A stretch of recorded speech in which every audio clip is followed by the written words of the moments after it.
Halo, Assalamualaikum Sobat Meng. Gimana kabarnya, sehat kan? Semoga yang dengar cerita ini diberikan kesehatan selalu sama Allah dan dilancarkan rezekinya.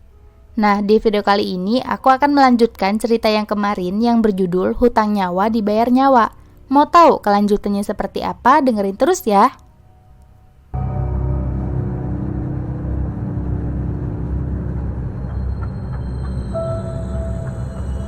Sebentar lagi Pak Sekar pasti akan kemari, ujar Aji sambil tersenyum. Dan benar saja, tidak beberapa lama kemudian Pak Sekar datang ke rumah Padula. Tanpa basa-basi, ia berkata, "Ku dengar-dengar kau ingin mencalon sebagai kades. Aku ragu kau akan bisa bertahan menyaingiku. Anak kemarin sore yang masih menyusuh sepertimu itu tidak pantas menjadi kades," ejek Pak Sekar. Tetapi Aji hanya tersenyum. "Oh ya? Lalu kenapa Bapak kemari? Apa Bapak takut kalau orang-orang akan lebih memihakku?" Aku tidak pernah takut pada siapapun. Yang aku tidak sukai adalah adanya kelicikan. Kau menyogok orang-orang itu untuk memilihmu, kan? Saya tidak pernah menganggap apa yang saya beri adalah sogokan. Saya memberi dengan ikhlas, tulus dari hati saya. Karena saya melihat banyak sekali warga yang kesusahan, maka dari itu saya bertekad ingin menjadi kades agar bisa membawa desa ini lebih baik lagi. Dan kalau memang saya yang menang nanti, itu berarti warga lebih mempercayai saya ketimbang Bapak. Kau tidak akan bisa menjadi kades karena kau masih bujangan. Tidak akan ada orang warga yang mempercayai kinerjamu, ujar Pak Sekar. Maka dari itu, saya akan menikah minggu depan. Kalau Bapak berkenan, Bapak bisa datang ke acara pernikahan saya, ujar Aji sambil tersenyum. Sambil menahan amarahnya, Pak Sekar pun pergi. Saat sudah akan mendekati hari haknya pernikahan Aji, tiba-tiba istrinya terserang sakit, sehingga membuat acara pernikahan harus diundur. Lama-lama, sakit yang awalnya dikira hanya mimisan biasa, tiba-tiba malah menambah ke bagian nutrijal. Nutrijal yang membengkak seperti bisul. "Pak, tolong jaga Rini, aku akan berangkat menemui orang pintar," pamit Aji. "Berangkatlah, Nak, aku rasa penyakit ini bukan sakit biasa," ujar Padula. Aji berangkat secara diam-diam agar tidak menaruh curiga dari orang-orang Pak Sekar. Singkatnya, Aji akhirnya sampai di sebuah rumah yang berada di tengah hutan karet. Sesampainya di sana, Aji memeluk seorang laki-laki parubaya dengan celana selutut dan tato di seluruh badannya. "Kita belum terlambat, aku sudah mengobati istrimu dari jarak jauh. Panah kambang baluh itu tidak akan meluas, istrimu pasti bisa sembuh. Tapi sampai saat ini, aku masih belum bisa melihat jelas wajah orang yang merupakan otak semua," ujar si lelaki tua sembari melemparkan kepala babi untuk anjing-anjingnya. "Jadi, tidak bisa dikembalikan?" tanya Aji yang sepertinya sudah sangat akrab dengan si lelaki tua tersebut. "Bukan tidak bisa, tapi kita harus membuka penutup si dalangnya itu sendiri. Karena kau sudah berada di sini, kita bisa melakukannya bersama-sama," ujar si lelaki tua itu sambil mengoleskan kapur pada daun sirih yang dipegangnya. "Apa Abah yakin kalau yang mengirim penyakit pada istriku juga yang membunuh abahku? Beberapa hari yang lalu aku terlibat perselisihan dengan si Sekar itu. Dari nada bicaranya dia seperti mengancam, aku yakin sepenuhnya. Kalau kemungkinan dia ada keterkaitan dengan semua ini, alasannya ya sudah jelas, karena jabatan. Abahku dibunuh karena mengalahkannya dalam pemilihan, dan sekarang istriku hendak dibunuh karena aku akan menikahinya dan mencalon sebagai kades." Malam itu, Aji dan si lelaki tua itu disibukkan dengan berbagai macam kesibukan mempersiapkan segala hal yang akan mereka butuhkan. Obor yang dinyalakan mengelilingi rumah tersebut, sementara itu si Aji dan lelaki tua itu duduk saling berhadapan dikelilingi kain hitam. Di antara mereka juga ada seekor belalang berwarna hitam legam. "Pusatkan pikiranmu, jangan terkecoh. Rapalkan bacaan yang telah aku ajarkan. Kita hantarkan binatang ini untuk melacak mereka," ujar si lelaki tua dengan suara yang berat. Aji menarik nafas lalu membuangnya lagi. Dan ia melakukan hal itu berkali-kali sampai pikirannya benar-benar terpusat pada satu titik. Dilanjut dengan membaca bacaan yang telah ia hafal, perlahan-lahan Aji dan si lelaki tua itu sudah berada di sebuah hutan. Mereka terus berjalan masuk jauh ke dalam. Di sana mereka melihat sebuah dinding tipis berwarna merah yang di dalamnya terlihat bayangan dua orang. Namun saat tangan Aji menyentuh dinding tersebut, ia mengerang kesakitan. Rasa panas seperti membakar tangannya. Seketika Aji tersadar. Sementara si lelaki tua masih nampak duduk bersila, tertunduk dengan mata yang terpejam. Aji melihat tangannya, dan di tangannya ada sebuah luka seperti luka bakar. Aji kembali mencoba memusatkan pikirannya, namun rasa sakit di tangannya membuat usaha Aji selalu gagal. Tiba-tiba, si kakek tua terbatuk. Darah berwarna hitam kental menyembur keluar dari mulut dan hidungnya. Seketika, Aji panik, namun ia teringat dengan pesan si lelaki tua sebelumnya. Aji mengambil sebuah daun dan meletakkan daun itu ke tangan si lelaki tua itu. Ia juga memberikan sebuah jeruk nipis di tangannya, lalu kembali mencoba memusatkan pikiran.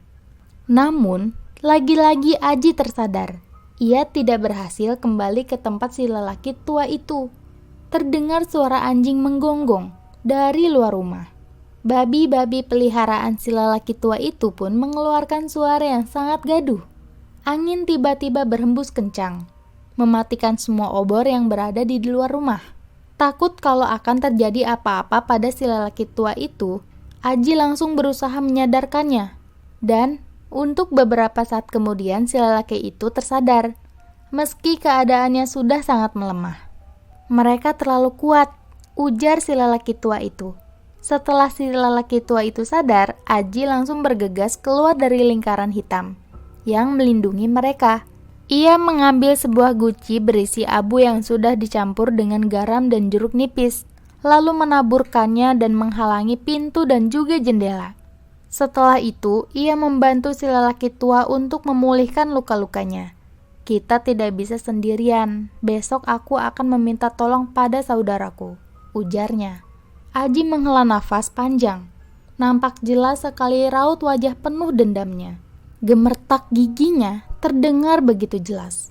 Jauh di tempat lain, terlihat orang-orang kepercayaan Pak Sekar sedang berada di sebuah rumah. Salah satu di antara mereka terlihat menghentak-hentakan kakinya ke tanah. Raut wajahnya nampak sangat berbeda dari yang lain.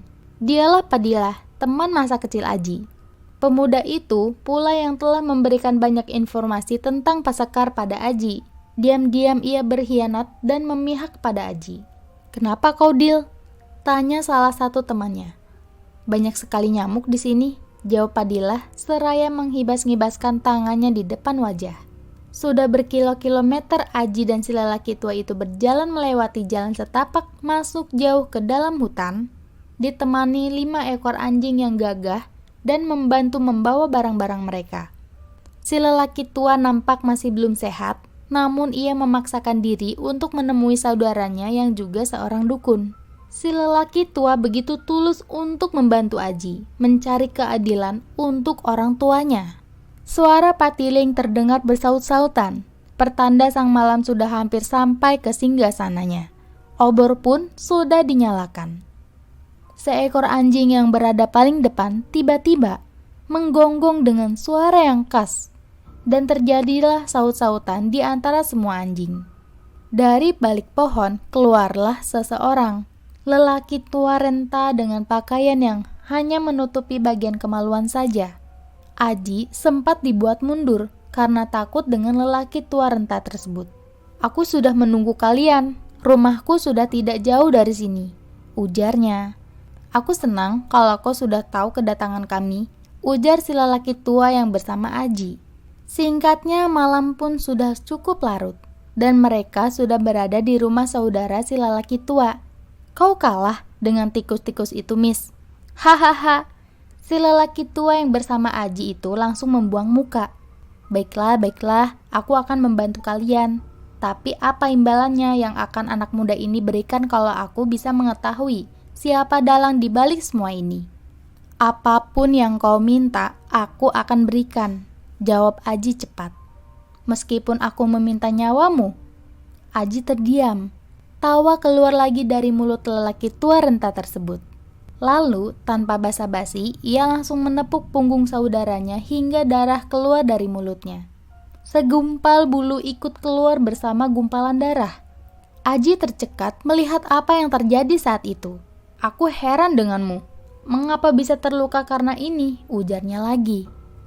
"Kamis, Kamis." Brak!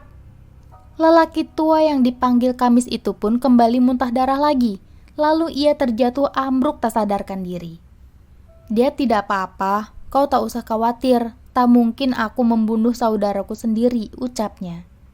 Tepat tengah malam, si lelaki tua renta melakukan sebuah ritual. Ia sama sekali tidak melibatkan Aji ataupun saudaranya dalam ritual tersebut. Ia juga terdengar bersenandung di depan pintu. Lalu, tiba-tiba dari atas atap rumahnya ada sesuatu yang melompat-lompat dan berlarian. Daging-daging busuk ia lemparkan ke tanah, dan seketika angin yang membawa hawa panas masuk ke dalam rumah. Beberapa kepala rusa yang sudah mati terjatuh dari dinding. Brak! Pintu tertutup, lalu beberapa saat kemudian, hening. Aji semakin takut dengan keadaan di rumah itu. Ditambah lagi si lelaki tua belum juga sadar. Perlahan-lahan matanya mulai mengantuk. Dan pada saat beberapa menit memejamkan matanya, Aji dibangunkan oleh si lelaki tua yang sudah sadar. Berpindah kepada Fadilah yang sedang berada di rumahnya. Ia terus berpikiran dengan sahabatnya si Aji, karena ia sudah berhari-hari tidak melihat dia. Mungkin dia sudah menjalankan rencananya, gumam Fadilah. Lalu diam-diam Fadilah pergi ke tempat di mana Pak Sekar pernah mengajaknya, yakni rumah seorang dukun timpang atau buntung. Singkatnya, setelah menempuh perjalanan panjang di tengah gelapnya malam, ia sampai di depan rumah itu dan berhasil meletakkan sesuatu di depan rumahnya. Cukup lama ia mengintip dari balik pohon untuk melihat apa yang akan terjadi pada benda yang ia tanam di depan rumah si dukun itu. Namun, tak ada apapun yang terjadi. Lalu karena sudah sangat malam, akhirnya ia memutuskan untuk pulang. Ji, bangun Ji, bangun, panggil lelaki tua. Ada apa? Apa kau tahu kalau temanmu sudah berhasil meletakkan benda itu? Apa? Apa dia sudah berhasil? Ya, kita akan mudah menemukan meletaknya benda itu di mana. Benda itu akan sangat membantu di saat-saat seperti ini. Lalu keduanya kembali berusaha untuk fokus. Mereka duduk berhadapan, mencoba memusatkan pikiran.